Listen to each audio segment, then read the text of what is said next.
Okay, let's unpack this. It is Tuesday, January 20th, 2026.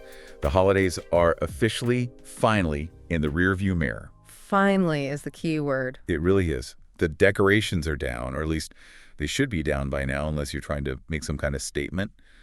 And we're all sort of waking up from that winter hibernation. It's the collective holiday hangover. It is very real this year. It is. And honestly, for anyone who has been obsessively refreshing their real estate feeds over the break, and I know you're out there has been this lingering question hanging over the last few weeks. We all felt the freeze outside, but did the housing market freeze over with the weather? We finally have the answer. The December 2025 numbers have just dropped. And they paint a picture that is honestly a little more complex than just hot or cold. We are looking specifically at Tarrant County, Texas today. Right. We've got the fresh reports from NTREIS, that's NTREIS for anyone new, rhymes with hiss. And we're going to dig into what actually happened while everyone is busy wrapping presents and eating leftovers. I love that we have access to this data because usually January is just a guessing game. Yeah. But here's the hook right off the bat. If you just glance at the headlines, Tarrant County looks like it's cooling off. It does. You see red arrows and you think, okay, slow down. The numbers are red. It looks sleepy.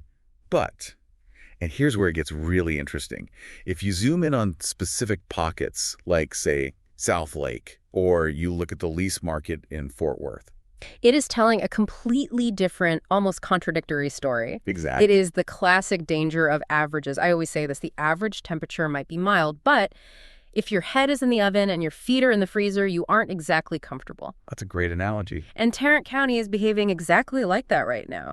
You have extreme heat and extreme cold happening simultaneously in the same county. It's wild. So our mission today is to interpret this mess. We are going to look at the triple negative facing the county, the wildly different realities of Arlington versus Southlake, which is a battle of stability versus luxury, and why renting a home in Fort Worth might suddenly feel like paying a mortgage. Which is a terrifying thought for some, but, I mean, the math is undeniable. Let's get into the data. All right, let's start with the big picture. The 30,000-foot view. We're pulling this from the NTREIS Trends Report for Tarrant County. When we compare December 2025 to December 2024, we are seeing red arrows across the board. I've dubbed it the triple negative. It's an apt name. It sounds ominous, but it really just describes the direction of the three biggest metrics we track. It's a very clean, if a little concerning, summary. So here are the stats.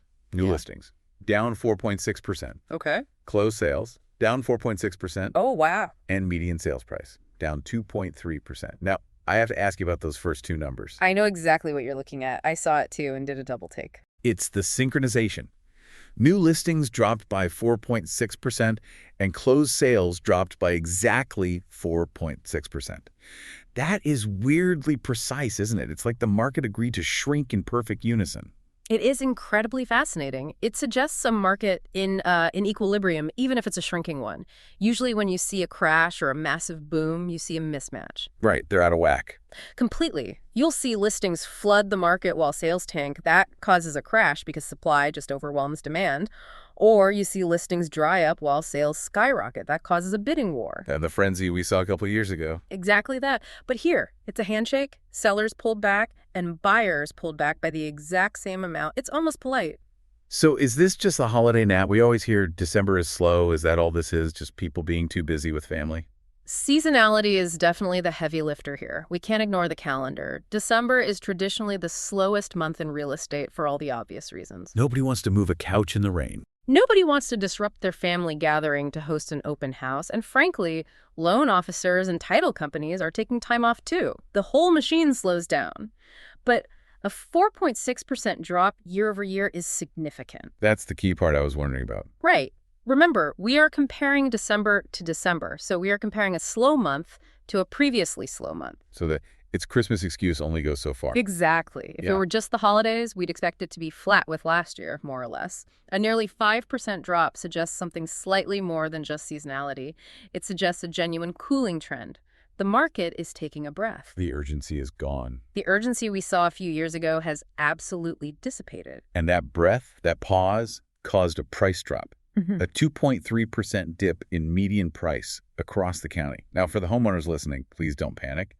But for the buyers, let's unpack what that actually means. It means leverage. Finally, A 2.3% drop isn't a crash, it is a softening. What's the practical difference for someone making an offer? It's the difference between a seller saying, I have 10 offers, take it or leave it, and by the way, I'm taking the refrigerator, versus a seller saying, okay, maybe we can fix that fence before closing. Maybe we can cover some of your closing costs. Which, in the Texas market we've seen over the last few years, is a massive shift in attitude. Huge. If you are a learner listening to this and you've been prepping to buy, this specific moment, this post-holiday lull before the spring rush, might be your window. It really could be. Why now specifically? Because the data shows sellers are getting less aggressive on pricing because the volume just isn't there. They are lonely, they list their house, and they don't get 20 showings on day one. They get 2, and they start to wonder.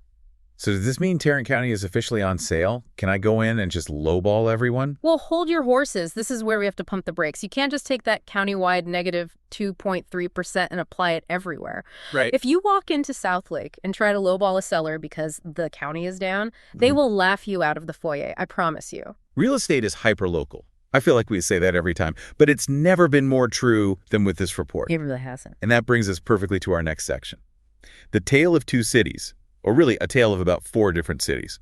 Because when you peel back the onion of this report, the consistency just falls apart. Completely. The aggregate data hides wild local variances. If you rely on the county-wide number, you're going to make a bad decision, either as a buyer or a seller.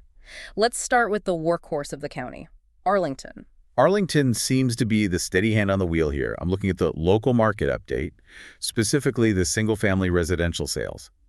In December 2025, Arlington closed 232 sales. Which is almost exactly flat compared to December 2024, where they had 234. So in a county that's down 4.6% on volume. Arlington held its ground. It didn't blink. It did not. Why is that? Yeah. Why is Arlington so steady when everyone else seems to be fluctuating? I think it's because it's the volume engine.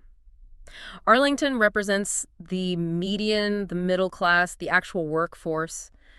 People move to Arlington because they have to live somewhere near the stadiums, near the entertainment district, near the jobs. It's less speculative. Far less speculative. People aren't buying vacation homes there. They are buying homes. So the turnover is consistent, driven by life events, jobs, families, schools, not by market timing. And the price reflects that stability. It does. The median price in Arlington sits at roughly $338,375. And what's interesting is that is actually up slightly from the previous year, which was around $335,000. So while the broader county is seeing a price dip of over 2%, Arlington is defying that gravity, just a little bit. It's holding value, it's stable. it feels like Arlington represents the real market for the average person. It's the middle of the bell curve. But then you look at the outliers, and that's where the data gets confusing and honestly a lot more fun. Oh, yeah. Let's talk about the suburban shift we are seeing in places like Bedford and Benbrook. These two are fascinating because they are practically neighbors, right? They're very close geographically, yet the data tells 2 totally different stories. Okay, this was the part of the report that made me do a double take. Let's look at Bedford first. Bedford is interesting because it's bucking the county trend entirely. While Tarrant County prices dipped, Bedford saw the median price rise to $364,250. That's a healthy jump from $347,000 the year before. It is. That's a solid increase. So Bedford is heating up. Maybe it's people getting priced out of other areas or just discovering it. That's a likely scenario. It's a desirable area, good location in the mid-cities, and still relatively affordable compared to the luxury markets. So demand is pushing prices up there. But then you look at Benbrook. Oh, man. And Benbrook looks like it fell off a cliff. It's a shocker on paper. I highlighted this 3 times in my notes. Benbrook's median price dropped from $347,500 in December 24, all the way down to $297,000 in December 25. It really catches the eye, doesn't it? That is nearly a $50,000 difference. If I'm a homeowner in Benbrook, am I freaking out right now? Did my home just lose 15% of its value? Oh, no. And this is why we do these deep dives. This is where data literacy is so important. We have to look at the sample size. Right, what are the numbers? In Benbrook, we are talking about 20 closed sales in December 2025. That's it, 20. Compared to 30 the year before. Only 20 houses. That's the entire data set for the month. That's the whole data set. And when you have a data set that's small, just 20 houses, the mix of what's sold matters immensely. It's what statisticians call the composition effect. I see. So if, 5 luxury homes on the lake sold in 2024, and this year it was mostly smaller starter homes on the other side of town. The median just plummets. Exactly. I like to think of it like a fruit basket. If last year you sold a bunch of heavy watermelons, the median weight of the fruit sold is high. If this year you sold mostly lighter apples, the median weight drops. It doesn't mean the apples shrank. Right. It just means you sold different fruit. So in Benbrook, it doesn't necessarily mean property values crashed. It much more likely means the type of inventory that moved in December 2025 was, on average, smaller or less expensive. Maybe the higher-end homes in Benbrook just sat on the market while the affordable ones moved. That's my leading hypothesis. The more affordable stuff got snapped up, the more expensive stuff waited. So context is king. But Yeah. talking about higher-end home sitting, that is definitely not happening in our next spotlight. We have to talk about South Lake. South Lake is operating on a completely different planet. It is immune to the physics affecting everyone else in this report. The numbers are staggering. In December 2025, while the rest of the county was tightening its belt, South Lake's median price jumped to $1,464,500. Up from $1.3 million the previous year, that's a huge jump in real dollars. We're talking about a $164,000 increase in the median price in 1 year. And the average price, $1.77 million. That is nearly $2 million on average for a home there. This is what we call the wealth insulation effect. High-end markets often operate with different economic physics than the median market. They're just playing a different game. Explain that a bit more. Why doesn't the triple negative hit them? Why don't they care that sales are down countywide? Well, think about who is buying in South Lake. These buyers are often less sensitive to mortgage rates. They might be putting down 50% cash, or in many cases, paying all cash. So a jump from a 6 to a 7% interest rate doesn't really move the needle for them. It's a rounding error. They are business owners, executives, people whose wealth is tied to the stock market, which might be doing well rather than monthly wages. They're not worried about the price of eggs, as you said earlier, Right. interest rates, inflation. These things impact a luxury buyer very differently than they do a first-time buyer in Benbrook trying to qualify for a loan. The demand for luxury in that specific school district is seemingly inelastic. If you want the dragons, you pay the price. Period. It's almost like Tarrant County has a split personality. You have the softening mainstream market and then this luxury stratosphere that just keeps inflating. And that's a critical takeaway for the listener. If you are looking at national headlines saying real estate is down, that applies to the median. It does not apply to the top 1% of the market in a place like South Lake. So we've covered the houses, the single-family detached homes, but there is a weird anomaly in Fort Worth specifically that I want to unpack. We usually focus on single-family, but the townhome and lease markets in Fort Worth are screaming for attention in this report. This was my favorite aha moment of the entire data set. It connects so many dots. It's the key to understanding the pressure in the middle of the market. Lay it on us. Okay, so we just established that a single-family house in Arlington, a detached home with a yard, maybe a swing set, has a median price of about $338,000. Right. That's our baseline, the normal house. Now look at the townhome market in Fort Worth. In December 2025, the median price for a townhome was $358,600. Wait, let me process that. A townhome in Fort Worth is selling for more than a house in Arlington. In this specific snapshot, yes, a significant amount more, roughly $20,000 more. That is fascinating. Usually you expect the detached single-family home to command the premium because you own the land, you don't share walls, you have more privacy. But the Fort Worth townhome market is incredibly resilient. Volume was steady at 22 sales, which is pretty consistent year over year, but that price point is very, very sticky. It refuses to drop. Why? Why would someone pay 20 grand more for shared walls and an HOA fee? Location and lifestyle, certainly. Being close to downtown, the cultural district, walkability. But I think the real answer, the economic answer, lies in the rental market. You have to look at the alternative. If you don't buy, you rent. If you don't buy, you rent. And have you seen the lease numbers for Fort Worth single-family homes? I did, and my jaw hit the floor. 126 leases closed in December. The average lease price was $3,118. And the median was $2,995. Basically $3,000 a month. That is a lot of money for rent in Fort Worth. I mean, Yeah. I remember when you could rent a mansion for that kind of money. It is a staggering number for the area. And that connects the dots for us. If you are a potential buyer, you are doing the math at the kitchen table, you look at a rental for $3,000 a month. That money is just gone. Poof. It's gone. It's paying someone else's mortgage. Then you look at that $358,000 townhome. I see where you're going with this. With a decent down payment, your mortgage payment, even with taxes and insurance, is going to be comparable to, or maybe even less than, that rent, especially if you factor in the tax benefits of ownership and building equity. So the high rent prices are actually propping up the townhome market. It pushes the fence sitters over the edge into buying. Exactly. When rent becomes that painful, buying becomes a relief, even at higher interest rates. It explains why that specific segment, the urban or semi-urban townhome, is commanding such a premium. It's the flight to ownership driven by rental inflation. That is a crucial insight. It's not just about liking the house. It's about escaping the landlord and the annual rent increase. Precisely. People will pay a premium to lock in their housing costs. A $3,000 rent can become $3,200 next year. A fixed-rate mortgage stays the same for 30 years. That stability is valuable. And for an investor listening to this, that $3,000 median rent has to be a siren song. It absolutely is. I mean, if you can find a property in a stabilizing area, maybe one of those Benbrook homes that are trading lower and rent it out near the Fort Worth median, the yield potential is significant. You're buying lower and renting high. That is the holy grail for investors. Okay, let's zoom out even further. We've looked at homes, townhomes, and rentals. What about the dirt itself? What is the land market telling us? Land is always the leading indicator. I love watching land because it tells us what developers are thinking that 2 or 3 years from now. They're the ones betting millions on the future. They have to see where the puck is going. They do, and the Fort Worth land sales tell a story of, well, hesitation. Hesitation. How so? Well, look at the inventory.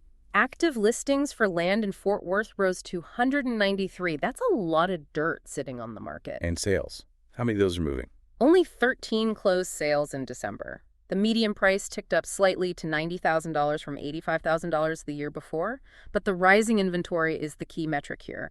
When you see land inventory pile up, it usually means developers are pausing. They're not buying. They're banking land, or sellers are trying to offload parcels that developers just aren't biting on right now. They're waiting to see what 2026 looks like before they break ground on a new subdivision. So that could have a ripple effect on inventory down the road. A huge ripple effect. If they don't buy land now, there are no new houses in 2027 or 2028. It's a sign of caution from the people with the most skin in the game. And quickly, on the commercial side, I saw some data there too. It's a similar kind of fragmented story.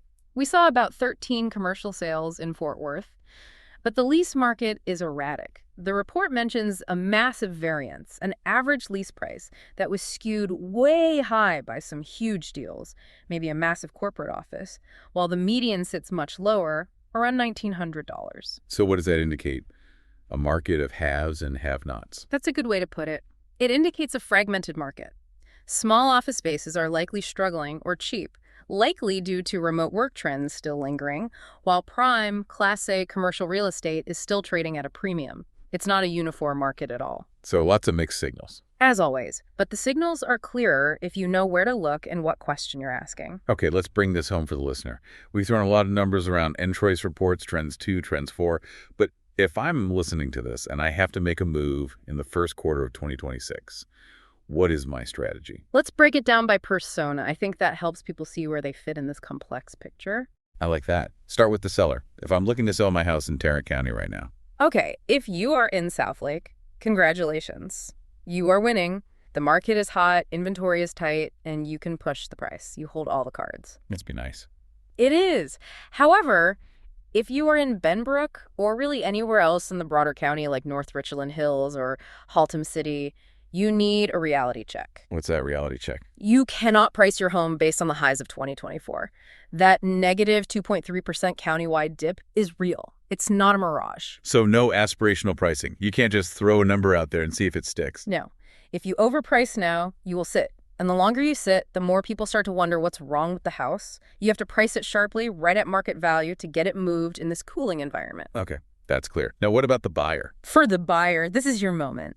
The triple negative listings down, sales down, prices down is your green light to negotiate. Sellers are nervous. They see the same headlines you do. So you have leverage. You have leverage. The data supports you making a slightly lower offer or asking for concessions. Don't be afraid to ask. Concessions like asking them to buy down your interest rate or cover closing costs. Exactly. Or asking for repairs to be made. Use the December lull data to your advantage before the spring market heats up and more buyers come out of the woodwork. You have a window of leverage right now that might close in March. Okay, and finally, the investor. What's their play? I'm looking at that rental disparity. The gap between the high rents in Fort Worth versus the softening purchase prices in the suburbs, there is an arbitrage opportunity there. But you have to be hyperlocal. Don't just buy anything, anywhere. Right. Don't buy in South Lake for cash flow. The numbers will never work because the purchase price is too high. Look at the areas where the purchase price has dipped. That softening middle market like Arlington or Bedford, but where rental demand remains really high. And don't be scared of the townhomes, apparently. Apparently not. They're holding their value better than almost anything else. They seem to be a really solid bet right now. So, as we wrap up this deep dive into the December 2025 numbers, what is the one thought you want to leave our listeners with? We've looked back at December, but let's look forward into 2026. It's a question of momentum, I think.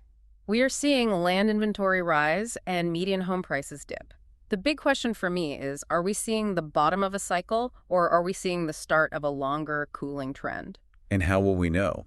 What's the metric to watch? Watch the new listings number in the first quarter, so January, February, March.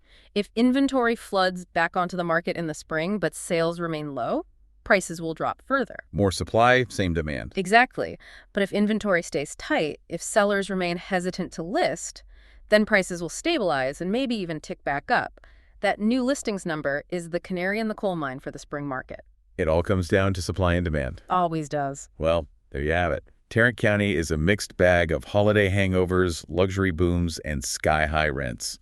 Remember, real estate is hyperlocal. What's happening in South Lake doesn't help you if you're buying in Benbrook. You have to keep digging into the numbers for your specific street, your specific neighborhood. Thanks for listening to The Deep Dive. We'll catch you on the next one. Stay curious.